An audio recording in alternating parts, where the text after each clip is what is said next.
What's up guys, and welcome back to another figure review. My name is Alex, and today we will be reviewing the Mezco 112PX exclusive cable. I'm very excited for this figure, so let's go ahead and get started. As you can tell, this packaging is a little bit different from your typical Mezco box. Instead of coming in that cardboard type of packaging, it comes in this metal lunchbox type of packaging. At the center there, you have that nice X-Men logo. At the top left, you have that cable logo. At the top right, you have that previous exclusive. At the bottom right, you have the nice Marvel logo. And at the bottom left, you have the Mezco Toys.com 112 Pose Play Display logo. Here on the bottom, there's nothing special. It's just the cable name. On the side here, it's just the 112 Pose Play and Display. The top is just like the bottom. It just has the name cable on it. And then on this side here, it just has the MezcoToys.com. On the back here, it does show a nice product shot of the figure, as well as some good promo shots at the bottom, as well as nice little pictures of the accessories that the figure does come with. So let's go ahead and get this figure unboxed. And straight out of the packaging, we do have the Mezco PX exclusive 112 cable figure. It is just a very nice looking figure, guys, and this has probably become one of my favorite figures in my collection. He comes with so many accessories, as well as a light up feature, which we will be getting into in this review. So let's go ahead and get right into his accessories, shall we? This figure does come with 8 pair of interchangeable hands. First up, we have the fisted hands. Next up, we have the gun grabbing hands. Next up, we have the spear holding hands. And then lastly, we have the 2 grabbing hands. This figure does come with 2 different head sculpts as well. The first one we have here is just the basic one that comes straight out of the box. And the second head sculpt here, you can see is more of an angry looking head sculpt. This cable also does come with 4 different weapon accessories. Up first, we have the plasma rifle. Next up, we have his rocket launcher. Then we have his pistol. And finally, we have his spear, as it's called in the comics, his scimitar. Now let's go ahead and talk about some of the interesting details about his weapons that he comes with. First up, we have his plasma rifle. As you can tell, it's just a really nice design here. Mezco really prides themselves on kind of going with the original designs and kind of strays away from the comics. A cool thing I found out about this rifle is that this ammo clip here, it does come off, and then it also does come with 2 of these. So that's how it looks there. It's very nice. And now I remember someone saying that Mezco actually tried to put a light up feature here in the green part of the rifle, which I thought that probably would have been cool. They could have done it if they really wanted to, but other than that, this rifle is just a really nice design. Second up, we have his rocket launcher. Once again, it's just a very sleek design on this rocket launcher here. Now, this rocket launcher does not have any detachable magazines or any detachable grenades, but if you do look closely here, it does kind of move slightly, but very, very slightly. It's not enough to notice that it moves, but if you do look at the figure up close, and you will see that it does move, just a little bit. And then finally, we have his pistol here. Once again, just another sleek design made by Mezco. Now, my only gripe with this pistol here is that I wish it was just a tad bit bigger, because when you've seen it in his hands, it does look kind of small, but other than that, I really do like how this pistol came out for this figure. And last but not least, we do have his spear here. Nothing really pops off on this spear, nothing really makes it glow or anything like that. It's just a nice design made by Mezco here. You can tell that they went for more of a futuristic look for this spear. I know sometimes in the comics when you see it, it's just more of a sleek design, but Mezco really went all out, kind of putting the more futuristic touches on it here with the texture as well as like the more gadgety look to it. All right, so let's go ahead and get into the articulation of our man at a time here. So for look-wise, he can look up about that far. He can look down about that far. He doesn't really have much of a downward look due to the lighter feature in his neck. He can look left that far. And he can also go about that far right.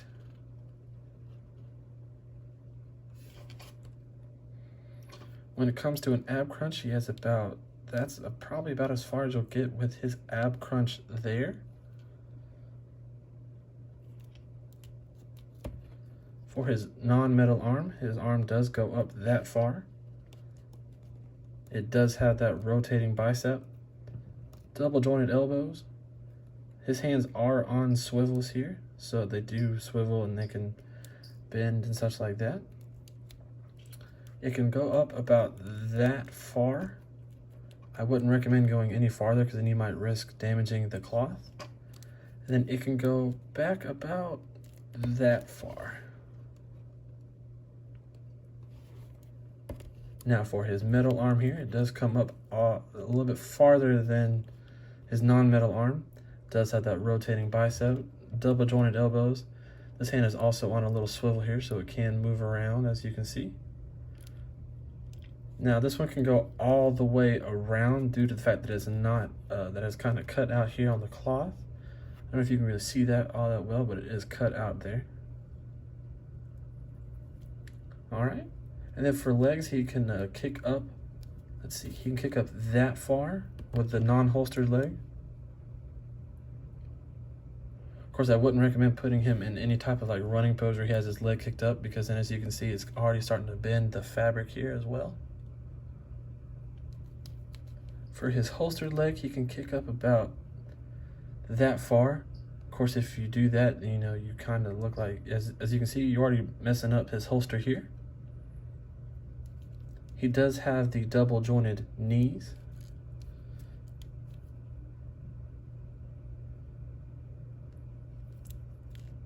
He can kick back about that far.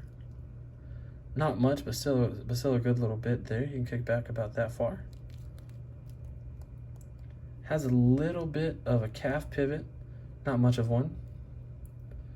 His feet do go back and forth, but not a lot. That's about as far as you'll get it to go back, and that's about as far forward as it will go. And it does have that nice ankle pivot that everybody likes. Now, this figure does come with a light up feature, and the way to turn that on is you just easily pop this head off here, and you rotate this peg, bring it out, and then there's this little switch here. You flip it on, and then you know, once you flip it on, you get a little light there. Then it's just easily placed back into the neck. It's kind of got to play with it a little bit. And once you get it in there, you just twist it and lock it into place. And then you just put the head right on.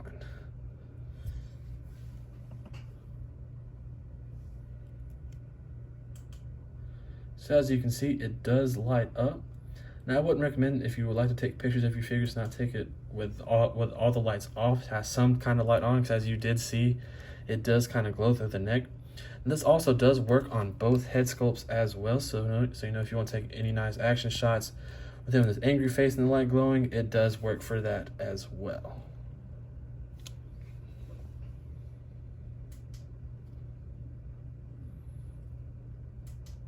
I think it's a nice little feature that Mezco included with this figure here, because you know, you gotta have Cable with his glowing eye.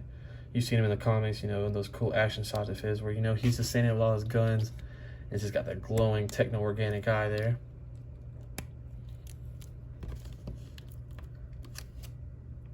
So yeah, and that's what it looks like with the lights off.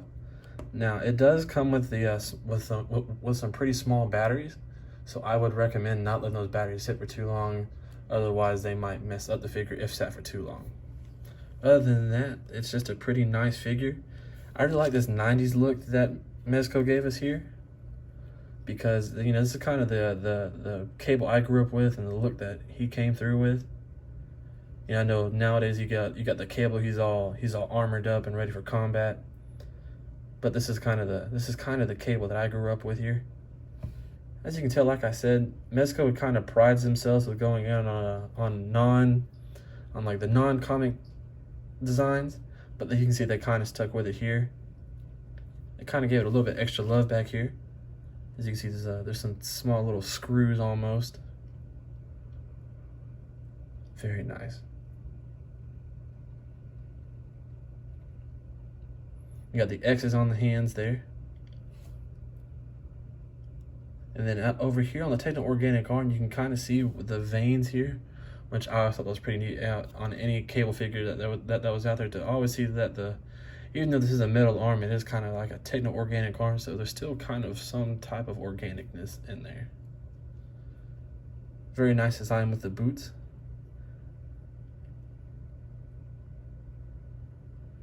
And then the paint apps on this on this figure here is just really nice and clean. As you can tell right up close with the X's on his chest. Not a lot of mess up. It's very nice. I really like how the paint apps came up on this.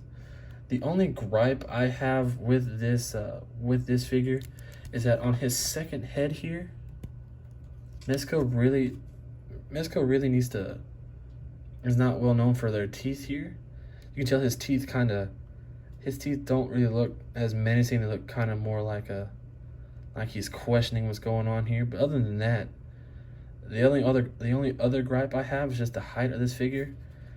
I would have liked to see this figure with a more height, I guess you could say. But for what he's got and for what the figure is, it's just a very nice figure all around. And just for height comparison, here's the Cable next to the Marvel Legends 80th Anniversary Captain America. And then here he is next to the Marvel Legends Walgreens exclusive Fantastic Four, The Thing.